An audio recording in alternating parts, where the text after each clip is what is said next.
I believe a hallmark of the Trump-Pence administration has been the success in looking out for and expanding opportunities, safety, and well-being for the forgotten child. And the forgotten child took on a new meaning during this global pandemic. Between the first and third weeks of March of this year, just about 100% of our school children across this country, of all ages, were taken out of their schools and stuck at home. We saw a few things happen, many of which have been spoken about today, but I'll add one more. The digital divide was laid bare in that so many of our students could not access basic digital assets to allow them to confidently and competently complete their schoolwork and to learn and to thrive. The schools are our central nervous system because our students are the heart and soul of our nation. And so today your message is, Mr. President, Mr. Vice President, that all children matter. And our mission is to make sure that all children can safely and securely re-enter their places of learning very soon.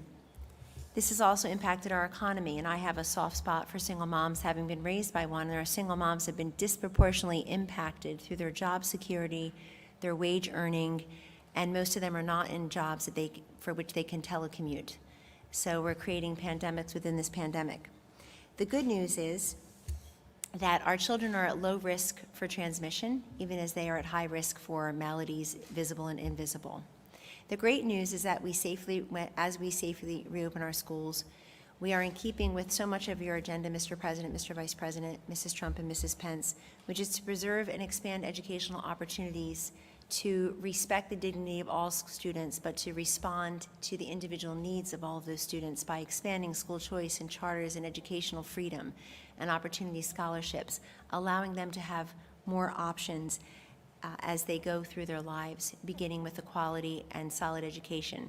The President has said, if we as a nation can win 2 world wars, dig out the Panama Canal, put a man on the moon, we certainly ought to be able to deliver a quality education to each child. And that begins with reopening our schools and making good on that promise to each and every one of them. Thank you very much. Thank you. Thank you very much, Kellyanne.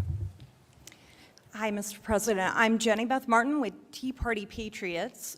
Thank you, and thank you, Mrs. Trump and Mr. Vice President and Mrs. Pence, for having